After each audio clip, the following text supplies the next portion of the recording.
Good day mga ka-sports natin dyan. Creamline Cool Smashers sa kabilang banda ay bumagsak nga ang kanilang standing pagdating sa All-Filipino Conference at sa PVL Reinforce. Pero sa kabila nito ay hindi pa rin sila malalaos. Mananatili nga ang kasikatan ng Creamline Cool Smashers at makaka-recover nga sila ngayong All-Filipino Conference at babawi nga sila ng 2025. Hindi man sila nagkaroon ng gintong medalya. Alam natin ngayong 2026 aariba muli ang CCS at aakyat nga ang kanilang standing sa mataas. Lalo't very solid na ngayon ang kanilang lineup. Hindi kakayanin ng ibang team ang nasabi nating Creamline Cool Smashers dahil maraming mga players na nagbabalik. Yung mga nawala noon ay mga K-player ng CCS, pero eto na nga sila sa 2026, kumpirmado na babalik na nga sila. Kumpleto na ang mga players ng Creamline Cool Smashers, kaya't kabahan na ang mga makakaharap ng CCS, lalo't wala na nga ngayong Petrogas Angels at Cherry Tigo. Matatandaan natin na ang Petrogas Angels ay isa sa mga pinakamabigat na kalaban ng CCS, pero ngayon ay wala nga muna sila sa All-Filipino Conference. Narito ang pangmalakasan na first 6 lineup ng CCS, pero bago ang lahat, subscribe ka muna, click ang ating notification bell para lagi kang updated sa lahat ng issues sa volleyball. Susunod na!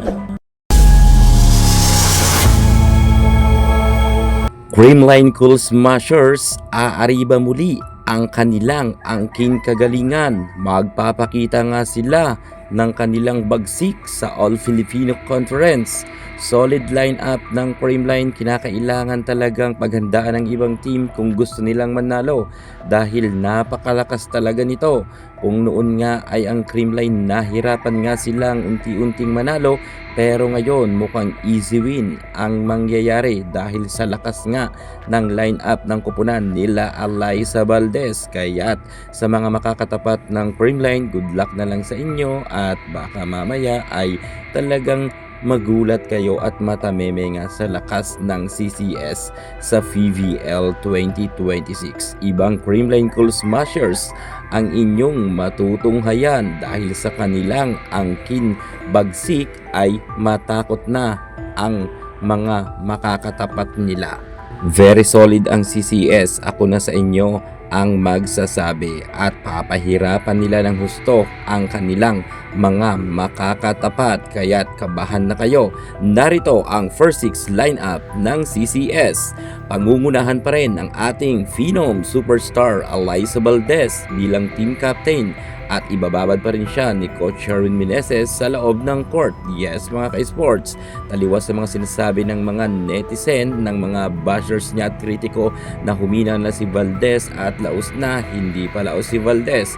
Nagkaroon lang talaga siya ng matindihan na injury noon at paunti-unti na nga nakaka-recover si Alyssa Valdez. Kita naman natin na mabagsik na rin ang kanyang mga palo at malulutong na.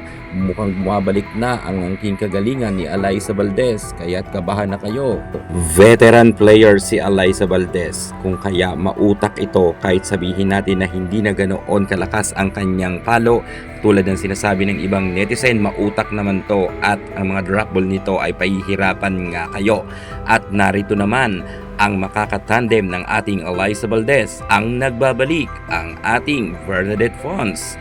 MV Fons matapos nga magkaroon ng gintong medalya sa katatapos pa lamang na beach volleyball sa SEA Games, balik indoor na nga ito at makakatambalan niya nga ang ating superstar na si Alyssa Valdez. Silang dalawa ngayon ang ibababad nga ni Coach Sherwin Meneses para sa first 6 lineup. Ito ang hinihintay natin mga ka-sports, ang pagbabalik ni MV Fons. Yung narito na ang ating Bernadette Fons, mas lalong kinakailangan kabahan ang ibang team kung sa angking kagalingan ay nakay NV Fons na yan. Kitang-kita naman natin na kapag nasa loob ng court siya ay umi-score nga siya ng marami. Malaking tulong talaga ang kanya nagagawa sa team nila Alyssa Valdez. Kung kaya itong si MV Fons ang kinakailangan ibabad ng husto para nga manalo sila. at marami na rin experience pagdating nga sa loob ng court itong si Bernadette Fons at marami na siyang napatunayan. Kaya't sa angking kagalingan, wala tayong question dyan. Napaka-humble niya pa. Pagdating naman sa middle blocker, middle attacker, muling nagbabalik ang ating maangas na player na si Bea De Leon, ang isa sa mga palaban. At kung meron man maangas na team, ito ang ating pantapat.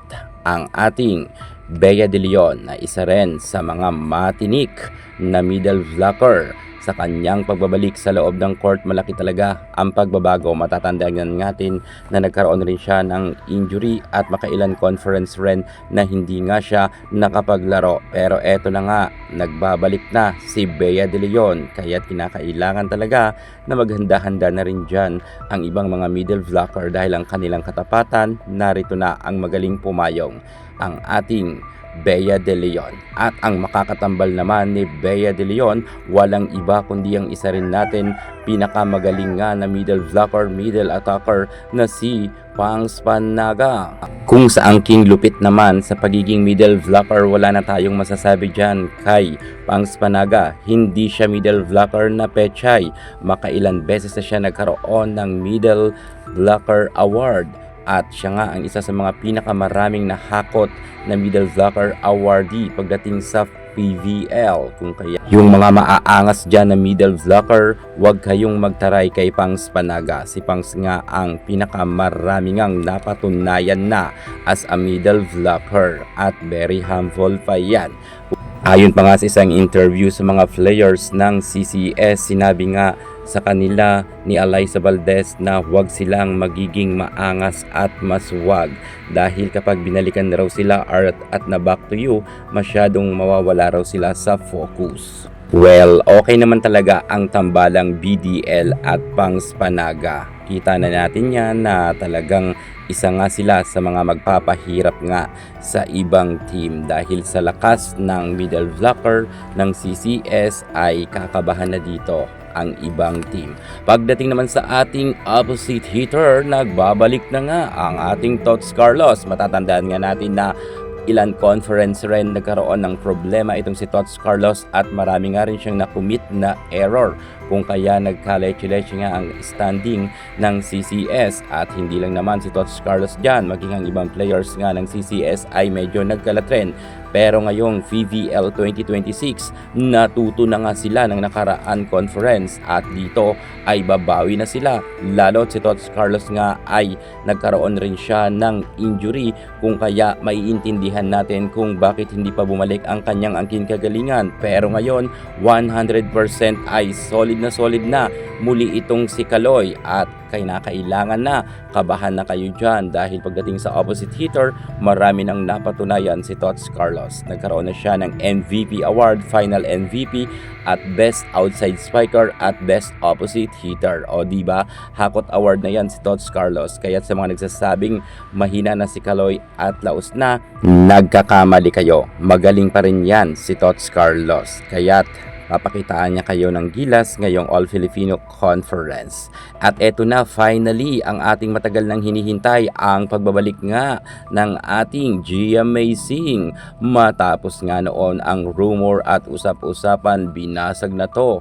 Ang ating GMA-Sing ay muli na talagang nagbabalik at hindi na to rumor at hindi to fake news at kasama na nga siya sa 4-6 lineup. Kung kaya si Negrito ay tabi muna, balik bench muna siya dahil bumalik na nga ang superstar na si Gia Morado de Guzman at wala nang rason para nga sabihin na pangit ang set kung kaya hindi nakaka-spike ng maganda ang mga spikers. Narito na ang pinakamagaling na setter natin, ang ating GMA-Sing, kung kaya asahan talaga natin na magpapakitang gilas nga siya, lalo't isa nga siya sa mga veterana at pinakamagaling na setter sa ating bansa. Alam ko na madadala niya ang team sa tagumpay.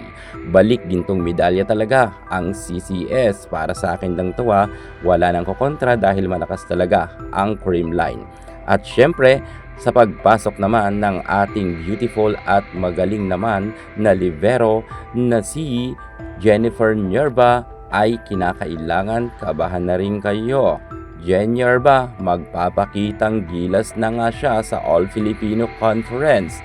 At alam ko kung kaya siya kinuha ng CCS ay kasama nga siya kasi sa first 6 lineup dahil hindi pa nga ngayon okay ang kanyang ka-teammates na si Kyle La Atienza.